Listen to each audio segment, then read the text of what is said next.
Good morning. This is our fourth part of the first session that deals with evolution. I veered off into some other areas because I want to lay the groundwork for some of the things we'll do in the future. But we're dealing basically with evolution. I've shown 3 videos thus far. One called Ape to Man. It talks about the transition from Pleistocene chimpanzees to humans. A 2-part series with Walter Cronkite called Ape Man. This morning I'm going to show a film about Darwin himself so you can see what his life was like when he was dealing with in terms of bringing out these things. I'm not used to doing as many films from my previous series. I usually lecture for 3 hours. But in this particular process, we have access to video. And I think it's very helpful for you to see the DVDs. It kind of gives you more basis to understand what's going on. And if I were just to speak to you, a picture's worth 1,000 words. I'm going to begin today with a chart which comes out of the almanac. It's called Paleontology, the History of Life. And as you can see, as you look at it, it has a listing of when various things have happened on the planet. If you go back to the very beginning, you can see that it indicates that the Earth is about 4.5 billion years old. That's right there, 4.5 billion years old. Earth and the solar system in present form. We move on down. You'll notice that in around 100 and, let's see if I can see it now. Flowering plants come in between 125 million and 150 million years ago.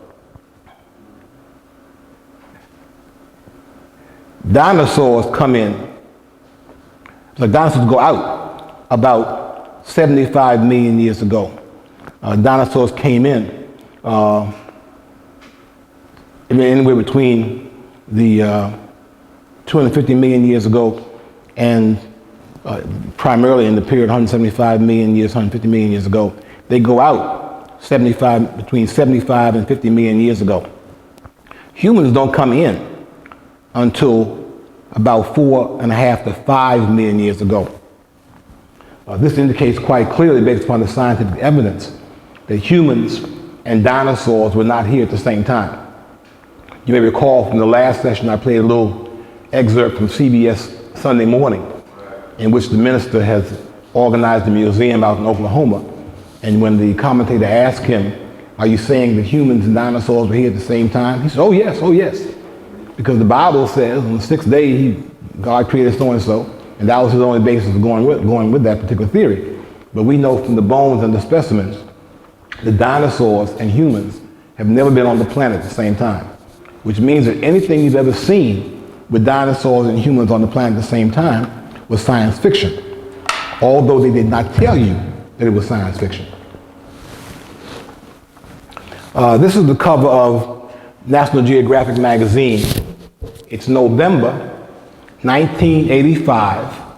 It's volume 163, number 5, The Search for Early Man. If you get the opportunity to go to a thrift store or to a used bookstore, search for this particular National Geographic magazine. Has some very, very good information in it. One of the excerpts, we see Raymond Dart, who's the person that we saw in some of the videos. He was a South African paleontologist. And there's a phrase here that I find particularly important. It's right here. It says, today, I have to read up the screen. I'm sorry, I can't quite see it there. He says, today, Africa is recognized as the very cradle of the human race. We've been in the process for the last several weeks of answering 3 questions. Why study Africa? Our very simple answer was because it's there. We are humans living on planet Earth. We should be aware of everything that's happening on planet Earth. The second question we had was, why is there confusion over Africa. And of course, we reviewed the works of many persons who we call scholars, who spoke in favor of Africa. And then there were many persons, primarily Europeans, who out of ignorance spoke against Africa. So the average person has heard both things, and that's led to confusion. But as we've come to establish, in the third question, what is the connection between African history and world history? There would be no world history, so far as we're concerned as humans, were it not for Africa. Because Africa and Africa alone is the place where human life on this planet has originated. Raymond Dart, who found the Tong baby in South Africa, in 1985 said, "Today, Africa is recognized as the very cradle of human civilization." Now, remember what Hegel said. Hegel said Africa is no part of world history. And we've shown how incorrect Hegel was. Further on in the magazine, there's some charts. This particular chart shows various places in the world where fossils have been found. It's hard to see in the blow up here, but the color brown signifies the earliest fossils. There's one up here, there's some right there, down through South Africa there's some. In Europe there are none. As you recall from the DVDs, the first fossil they found was the Neanderthal man, found in the Neander Valley. They then found the Java man, and after that, all of the older fossils came one after the other from Africa. And this is a continuation showing you the southeast area where the middle line fossils were found, which helps to also prove the diffusion of humans out of Africa into other parts of the world. And this chart shows the correspondences of the skull formations of the various fossils, starting with the Australopithecines down at the bottom.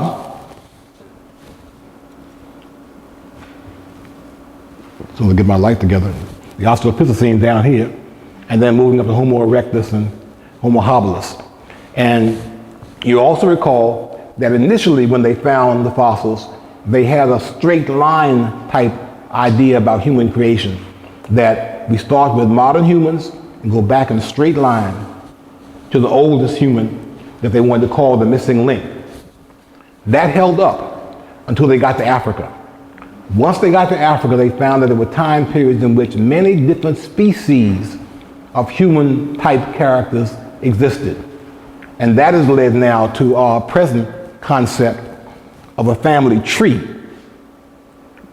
rather than a straight line of humans. In other words, some human type species started out, evolved, and went on, and then ended.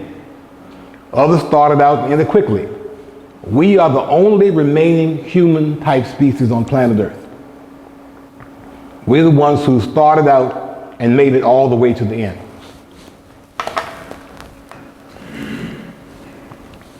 Now, this is a phrase that's been attributed to Malcolm X.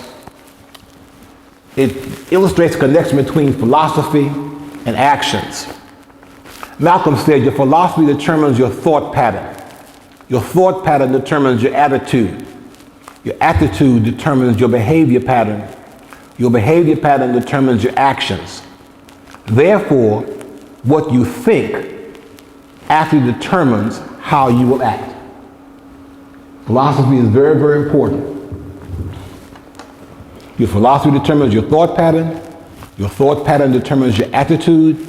Your attitude determines your behavior pattern. And your behavior pattern determines your actions.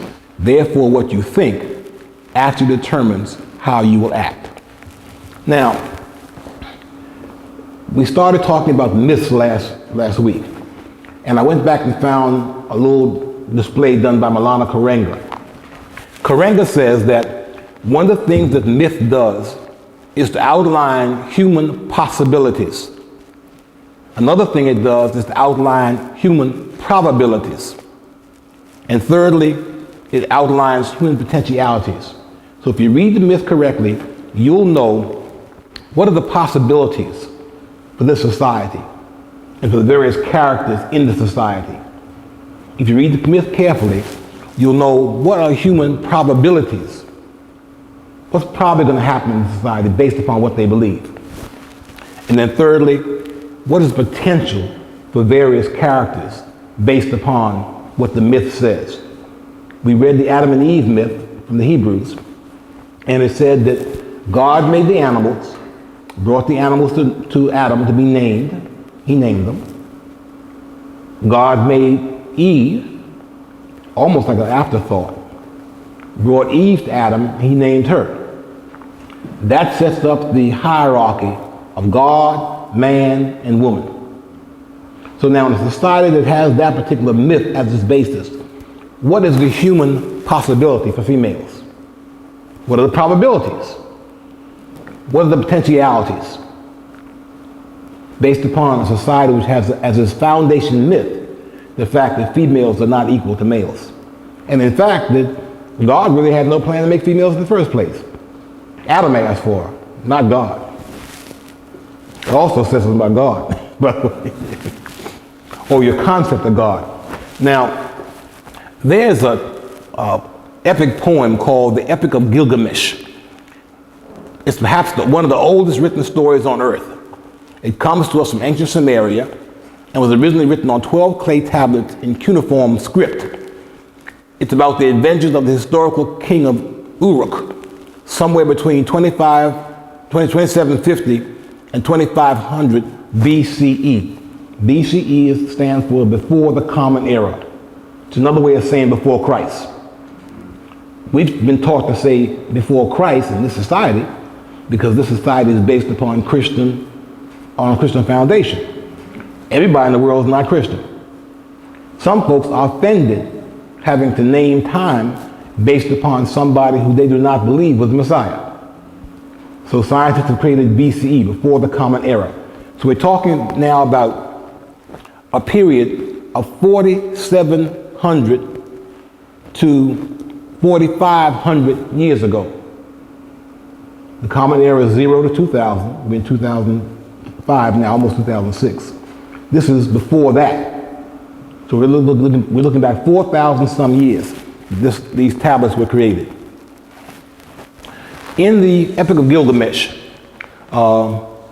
Utnapishtim is instructed by the god Ea, to build an ark consisting of 7 stories, each with 9 chambers, 72 chambers in all. Now, this again is 4,750 years ago to 4,500 years ago, long before Genesis was written. And this is taken from one of the tablets. And he went into the ark with his sons and his wife's sons, don't quite understand that, before the waters of the flood. All that I had, I caused to be put on board.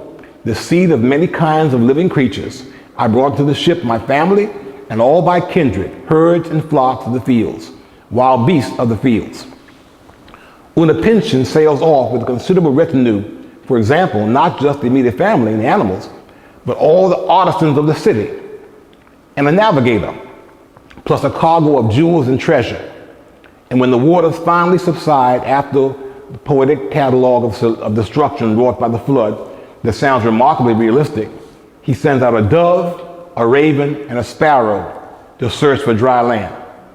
This comment comes from a book called What the Bible Really Says, which talks about the background for a number of the stories we read in the Bible that we had no idea where they came from. When I was growing up, I thought Adam and Eve was the only creation story on earth. I certainly never heard any others. And now I've got books here, I've shown you several books. Parallel Myths by J.E. Berline, and also another book I have here, which I've taken this from, Creation Myths by David Lemming and Margaret Lemming. that have creation stories from all around the world. All people basically have a creation story. I did not know that. Now, most people have no clear knowledge of history, and therefore they do not know key things that would tie together the story of the development of humans and the origin of things connected with various cultures. I did not know, for instance, that there was something called the Epic of Gilgamesh.